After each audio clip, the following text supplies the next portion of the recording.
प्रबुद्ध वर्ग विचार गोष्ठी में बोले उत्तराखंड प्रभारी दुष्यंत गौतम। मोदी सरकार के बजट में हर वर्ग का विकास सुनिश्चित।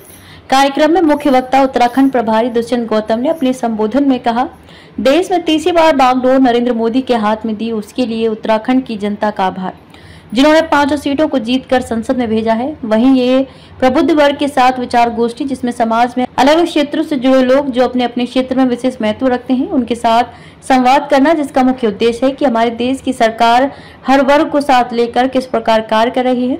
ये बात अंतिम पायदान पर बैठे व्यक्ति तक पहुंचे और इस बजट में सभी वर्गों का ख्याल रखा गया है।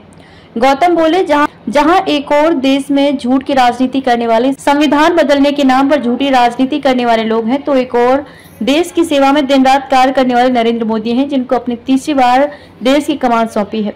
ऐसी छोटी राजनीति करने वालों को एक बार देश की जनता ने आईना दिखाने का कार्य किया है और सत्ता सुख के लिए और अपने परिवार को आगे बढ़ाने के लिए झूठ की राजनीति करने वाले लोगों को जनता ने सत्ता से दूर रखा है। प्रभारी गौतम बोले, आपने उस व्यक्ति को देश का प्रधानमंत्री बनाया जो दिन रात सिर्फ आपके लिए कार्य करता है। आप निश्चिंत रहिए, देश सुरक्षित हाथों में है और जो विकास की नींव प्रधानमंत्री नरेंद्र मोदी ने 2014 में रखी थी, वह वृक्ष का आकार ले रहा है और मोदी के विकसित भारत के संकल्प की दिशा में आगे बढ़ रहा है, जो 2047 तक विकसित भारत बन के रहेगा, ऐसा हमको विश्वास है। प्रभारी बोले, हमारी सरकार सबका साथ सबका विकास के मंत्र के साथ आगे बढ़ रही है।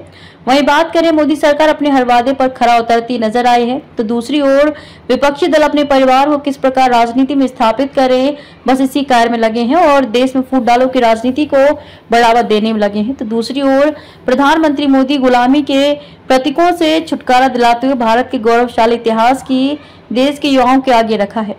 प्रभारी दुष्यंत गौतम ने कहा कि प्रधानमंत्री नरेंद्र मोदी के नेतृत्व वाली एकमात्र ऐसी सरकार है जिसने शिलान्यास और उद्घाटन अपने ही कार्यकाल में किया है।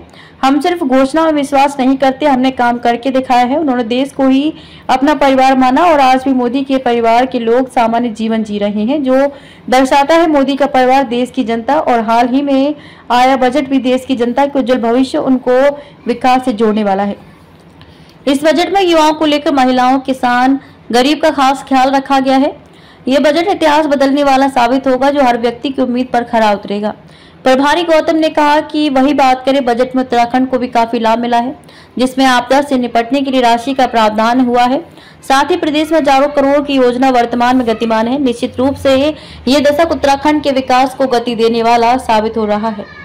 बजट में हर वर्ग के लिए प्रावधान किया गया है, किसानों के लिए किया गया, युवाओं के लिए किया गया, महिलाओं के लिए कहा गया है।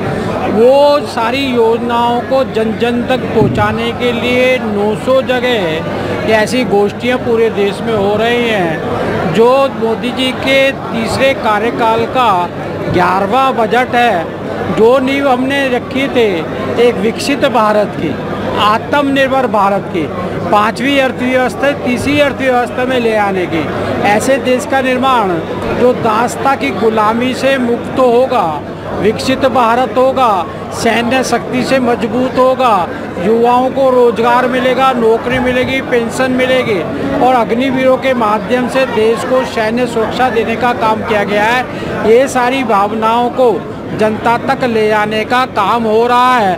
विपक्ष जिस प्रकार से गुमराह कर रहा है, पार्लियामेंट में चर्चा नहीं करता, पार्लियामेंट में किसी विषय को नहीं रखता है, ना ही चर्चा करता है, ना रचनात्मक कोई सहयोग देता है। तो इसलिए हम जनता के द्वार आए हैं कि हमने क्या करा है, कैसा भारत चाहिए, हम वैसे भारत की ओर हम जा रहे हैं और इन सब से लोगों के पास जा जाकर हम बताएंगे कि आने वाले समय के अंदर बहन बेटी की सुरक्षा, युवाओं को रोजगार, बड़ों को सम्मान, देश को गौरवशाली बनाने के लिए हमारी सरकार काम कर रही है। वो झूठ बोल रहे हैं, इसलिए हमें जनता के बीच में आना पड़ रहा है।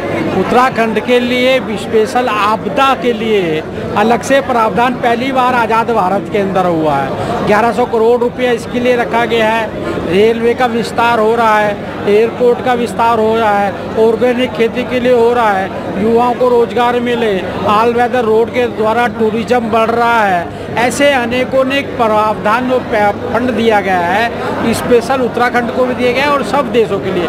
खाली गुमराह कर रहे हैं। 25,000 करोड़ रुपया तो महाराष्ट्र के पोर्ट के लिए दिया गया है चारों तरफ सड़कों का निर्माण चल रहा है, किसानों को सम्मान निधि मिल रही है, महिलाओं को 3 करोड़ मकान मिलने वाले हैं। ऐसे सारे विकास, 80 करोड़ को फ्री भोजन देने का काम करें, पूरे समस्त देश के लिए है। वो खाली बिहार को कह रहे हैं, बिहार को तो मना तो नहीं कर रहे, वो बिहार को वो नकारते रहे, वो हमने किया है। आंध्रा को जरूरत इसलिए किया है, लेकिन कोई भी राज्य हमने नहीं छूटा है जो जरूरत है। और अब तो बहस भी करनी है, उनको चर्चा भी करनी है, फाइनल होने से पहले अपनी बात को रखें, लेकिन बात नहीं रखनी है, विरोध करना है, पार्लियामेंट में नहीं करना है, बाहर सड़क पे मीडिया के सामने करना है।